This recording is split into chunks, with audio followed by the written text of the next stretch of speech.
के लिए आज ये पहली बार था कि आज उसका पूरा होटल तालियों की आवाज से गूंज रहा था। वाह, क्या खूबसूरत आवाज है। मैंने बहुत दिनों के बाद इतनी प्योर आवाज में अपने पसंद के गाने सुने हैं। एक कस्टमर ने आरोही का गाना सुनकर कहा। आरोही की आवाज ने आज तक किंग्स होटल की शान को पूर्णिमा के चांद की तरह चमका दिया था। आज उसका पहला दिन था। वाह, क्या कमाल गाया है, मजा ही आ गया। दूसरे कस्टमर ने भी खुश होते हुए कहा। लेकिन इसके साथ ही अर्जुन भी आरोही की आवाज और उसकी तारीफ सुनकर बहुत खुश था। उसके चेहरे से मुस्कुराहट हटने का नाम ही नहीं ले रही थी। आरोही की तारीफ उसे अपनी तारीफ लग रही थी। अर्जुन ने धीरे से खुद के सर पर हाथ मारते हुए कहा, ये तुझे क्या हो रहा है अर्जुन? अर्जुन खुद से सवाल कर रहा था, लेकिन उसका दिल शायद उस सवाल का जवाब जानता था। आरोही थोड़ी देर का ब्रेक लेकर जब पानी पीने के लिए गई, तभी उसे पीछे से एक आवाज आई। You have such a wonderful voice and we are glad to have you here. आरोही ने जब पलट कर देखा तो अर्जुन उसके पीछे खड़ा था। अर्जुन की बातें सुनकर आरोही भी मुस्कुराते हुए बोली, शुक्रिया तो मुझे आपका करना चाहिए कि आपने मुझ पर भरोसा करके मुझे ये जॉब दी। मुझे नहीं पता कि मैं आपका शुक्रिया अदा कैसे करूं सर। तो मुझे सर नहीं, अर्जुन कह सकती हो। अर्जुन की बात सुनकर आरोही मुस्कुराई। अर्जुन एकटक आरोही की आंखों में देखे जा रहा था और उसके माथे पर लगी वो छोटी सी बिंदी तो जैसे अर्जुन के दिल में छिपे तार को छेड़े जा रही थी। अर्जुन को इस तरह अपनी तरफ देख आरोही ने भी अपनी नजरें नीचे की और वो आगे बढ़ी ही थी कि तभी उसका दुपट्टा झटके से खिंचने लगा। आरोही ने देखा तो उसका दुपट्टा अर्जुन की वॉच में अटक गया था।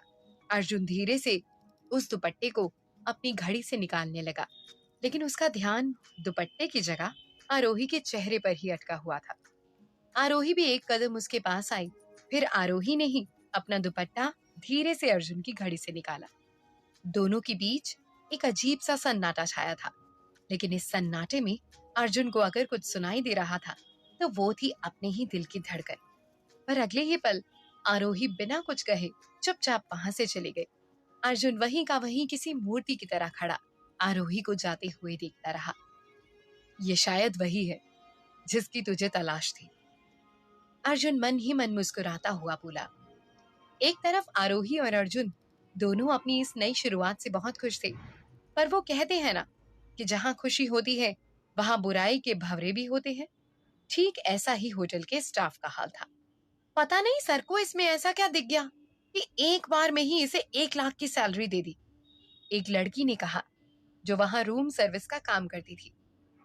उसकी बात सुनकर पास में खड़ा एक लड़का भी बोला, मुझे तो लगता है कि गाना सिर्फ स्टेज पर नहीं कहीं और भी गाया जा रहा है। इतना कहकर वहां खड़े 4-5 लोग जोर जोर से हंसने लगे। उनकी इन बातों का मतलब वहां से गुजर रही आरोही को भी समझ आ रहा था। वो इस तरह की बातों की अब आदी हो चुकी थी, लेकिन उनकी बातों ने आरोही के दिमाग पर नहीं, उसके कैरेक्टर पर सवाल किया था। वो चाहकर भी कुछ नहीं बोल पा रही थी। तभी एक और लड़की वहां आई, सांवला रंग लेकिन दिखने में सख्त। होटल में अभी इन बेकार के गॉसिप के लिए सैलरी देना शुरू नहीं किया है जो तुम यहाँ अपना समय बर्बाद कर रहे हो। जाओ अपना अपना काम करो। इस लड़की का नाम मोनिका था। और हाँ, आइंदा मुझे इस तरह की बकबक सुनाई दी तो मैं तुम लोगों को होटल से सीधा बाहर करूंगी, समझ गए? अब जाओ। मोनिका होटल में एचआर की पोस्ट पर थी, जो मैनेजर के अलावा बाकी सबकी पोस्ट में बड़ी थी। इन सब की बातों पर ध्यान मत देना, ये सब तो यूं ही बकवास करते रहते हैं। By the way, I am Monica. कहते हुए मोनिका ने आरोही की तरफ अपना हाथ बढ़ाया तो आरोही ने भी मुस्कुराकर उससे हाथ मिलाते हुए कहा, thank you Monica, I am Aarohi. I know, बहुत अच्छा गाती हो यार। मैं पहली बार अपना डेस्क छोड़कर किसी का गाना सुनने के लिए आई हूँ। कहाँ से सीखा? मोनिका की बात सुनकर आरोही बस मुस्कुरा दी। उसे खुद नहीं पता था कि उसके सवाल का जवाब वो क्या देती। बस जितना अच्छा गाती हो उतना ही अच्छा पलटकर जवाब भी दे दिया करो, ताकि आगे से ये तुम्हें कुछ ना कहे। मोनिका की इस बात को सुनकर आरोही ने मुस्कुराकर हाँ में अपनी गर्दन हिलाई। देखते ही देखते कब आरोही के इस नए सफर में 15 दिन निकल गए उसे पता ही नहीं चला। समय के साथ साथ आरोही की मोनिका के साथ दोस्ती भी गहरी होती चली गई।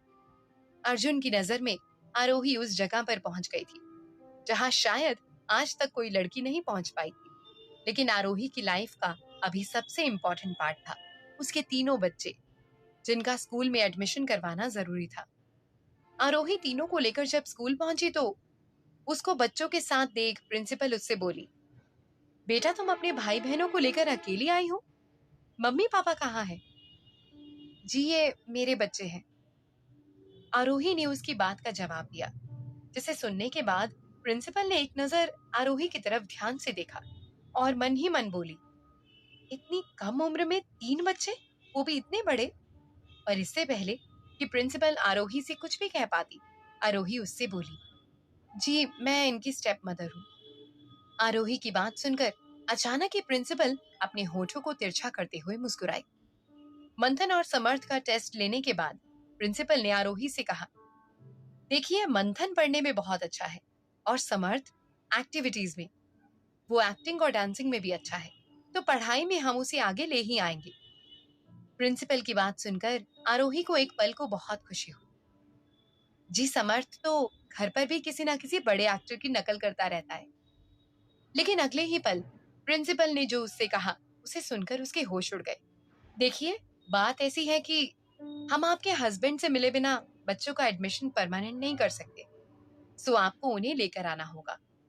प्रिंसिपल की बात सुनकर आरोही कुछ सोचकर हिचकिचाते हुए बोली, मैम इनके फादर तो अभी बाहर हैं, उनका अभी यहाँ आना पॉसिबल नहीं होगा। आरोही जानती थी कि उसने झूठ कहा था, लेकिन ये झूठ ही अभी उसके बच्चों के भविष्य को बचा सकता था। कोई बात नहीं, आपके पास 45 डेज है, उन्हें ले आइए, तब तक हम बच्चों को अलाउ कर सकते हैं, ये हमारी पॉलिसी है। और हाँ, आपको एक वीक में 40,000 फीस भी सबमिट करनी होगी। प्रिंसिपल ने थोड़ी सी सख्त आवाज में कहा। लेकिन मैम मैंने अभी आपके कहने पर 10,000 सबमिट किए हैं। आरोही थोड़ा घबराते हुए बोली, हाँ लेकिन वो तो अभी एडमिशन की फीस है, पर अब नेक्स्ट 3 मंथ्स की फीस, बुक्स, ड्रेस और एक्स्ट्रा करिकुलम एक्टिविटीज के लिए भी आपको पे करना होगा। प्रिंसिपल की बातें आरोही के लिए किसी पहाड़ की तरह थी, जो एक के बाद एक बड़ी मुश्किल से उसके सामने खड़ी रही थी। वो मन ही मन बोली, ओह नो, एक वीक में 40,000 कहाँ से लाऊंगी? और ये सब तो ठीक है, लेकिन सोहम, मैं उसे कहाँ ढूंढूंगी? उसका तो मुझे कोई अता पता नहीं है। प्रिंसिपल की बातें वहीं उसके पास बैठे समर्थ और मंथन ने भी सुन ली थी। वो भी आरोही के चेहरे का उड़ा हुआ रंग देखकर समझ गए थे कि उनकी मम्मा अभी क्या सोच रही थी। इसी परेशानी के लिए आरोही होटल पहुंची। कस्टमर्स के आने में अभी समय था, तो आरोही वहां बाहर गार्डन में बैठ गई। क्या मुझे मैनेजर से एडवांस सैलरी के बारे में बात करनी चाहिए? आरोही ये सोच ही रही थी कि तभी उसको उदास देखते ही मोनिका ने उससे कहा, क्या बात है, सबके होश उड़ा देने वाली हमारी रॉक स्टार के आज खुद ही होश उड़े हुए हैं। क्या बताऊं यार मोनिका, समझ ही नहीं आ रहा कि कहां से और कैसे प्रॉब्लम का सॉल्यूशन ढूंढूं। अच्छा तो रुक, पहले मैं कुछ खाने के लिए लेकर आती हूँ, फिर बात करते हैं। इतना कहकर मोनिका वहां से गई और थोड़ी ही देर में हाथ में 2 बर्गर लिए उसके पास आई। ये ले, खास शेफ से बात करके तेरे लिए बनवाया है, और अब बता क्या बात है। आरोही ने उस बर्गर को इसी तरह पकड़े हुए मोनिका को पहले अपनी सारी प्रॉब्लम समझाई। तो वहीं दूसरी तरफ घर में समर्थ और मंथन भी आज स्कूल में हुई बातों के बारे में सोच रहे थे। भैया, मम्मी इतनी जल्दी इतने पैसों का इंतजाम कैसे करेगी? पैसों का इंतजाम तो मम्मा कर लेगी, मुझे पूरा भरोसा है। लेकिन हम पापा का क्या करेंगे? उन्हें वापस कैसे लेकर आएंगे? भैया, एक आइडिया दूं? क्यों ना हम किसी को अपने नकली पापा बनाकर ले जाएं? वैसे भी प्रिंसिपल ने पापा को कहाँ देखा है? समर्थ, हमें मम्मा की प्रॉब्लम सॉल्व करनी है, उनके लिए प्रॉब्लम बढ़ानी नहीं है। मंथन ने समर्थ को समझाते हुए कहा। इधर आरोही की नजर होटल के दरवाजे पर खड़ी एक औरत की तरफ गई। उसके हाथ में उसका एक छोटा सा रोता बिलखता बच्चा था। आरोही जल्दी से उसके पास गई और उसने अपने हाथ में पकड़ा बर्गर उसे दे दिया। ये तूने क्या किया? कितना महंगा था ये पता है? कभी होटल का मेन्यू कार्ड उठाकर देखा है? कितना भी महंगा क्यों ना हो, लेकिन उसके खाने से इसकी कीमत और भी बढ़ जाएगी। आरोही का जवाब सुनकर मोनिका मुस्कुराने लगी। कुछ देर चुपचाप खड़े रहने के बाद आरोही ने मोनिका से कहा, अगर मैं मैनेजर से बात करूं तो? बिल्कुल भी मत सोचना, वो बहुत खड़ूस है। एडवांस सैलरी की जगह 4 बातें सुनाएगा वो अलग। तो क्या करूं यार, कहां से लाऊं इतने पैसे? आरोही ने हताश होते हुए कहा, यार मैंने भी अभी अपने घर के रेनोवेशन के लिए पापा को पैसे दिए थे। मेरे पास होते तो मैं तुझे देती। मोनिका ने भी थोड़ा उदास होकर कहा। कुछ देर बाद अपनी शिफ्ट खत्म करते आरोही भी आज कम कस्टमर की वजह से जल्दी घर चली गई थी। मम्मा आ गई, मम्मा आ गई। आरोही को देखते ही त्रिशा जोर जोर से कूदने लगी। उसको देख आरोही भी मुस्कुराते हुए बोली, हाँ मेरा बच्चा, मम्मा घर आ गई। पर आप बताओ, आपने कुछ खाया? उसके इतना कहते ही त्रिशा मुस्कुराकर अपनी गर्दन हिलाने लगी। तभी मंथन और समर्थ भी त्रिशा की आवाज सुनकर जल्दी बाहर आ गए। आप जल्दी आ गई? मंथन ने पूछा। हाँ, आज मम्मा को अपने बच्चों की याद आ रही थी, तो वो जल्दी चली आई। खैर मुझे पता है तुम लोगों ने कुछ खाया नहीं होगा। इतना कहकर आरोही अपने तीनों बच्चों को अपने साथ बैठाकर अपने हाथों से खाना खिलाने लगी थी कि तभी उसके फोन पर एक नोटिफिकेशन आया। इस नोटिफिकेशन को पढ़ते ही आरोही के हाथ जैसे अपनी प्लेट में ही स्टक हो गए। उस मैसेज में लिखा था, 50,000 rupees credited to your account. इस मैसेज को पढ़कर आरोही खुश तो थी, लेकिन कई सारे सवाल उसके मन में थे कि आखिर किया किसने था।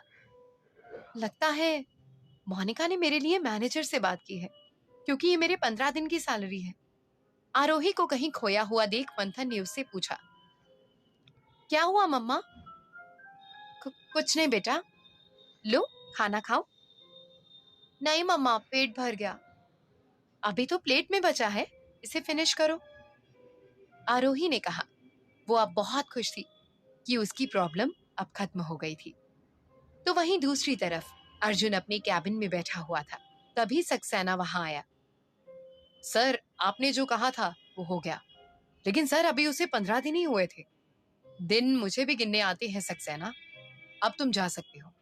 अर्जुन ने थोड़ी सी सख्त आवाज में उसे कहा, जिसे सुनकर सक्सेना वहां से चला गया। उसके जाने के बाद अर्जुन मन ही मन बोला, अच्छा हुआ जो मैंने आरोही और मोनिका की बातें सुन ली। पता नहीं क्या प्रॉब्लम होगी जो उसे इतने पैसों की जरूरत है। क्या मुझे कल उससे पूछना चाहिए? नहीं, जो होगा देखा जाएगा। कहते हुए अर्जुन खिड़की से बाहर चांद को देखकर मुस्कुराने लगा।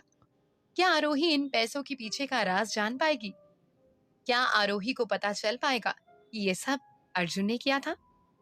क्या अर्जुन को आरोही के बच्चों के बारे में पता चल जाएगा? जानने के लिए सुनते रहिए हमारी रॉकस्टार माँ, ओनली ऑन पॉकेट एफएम।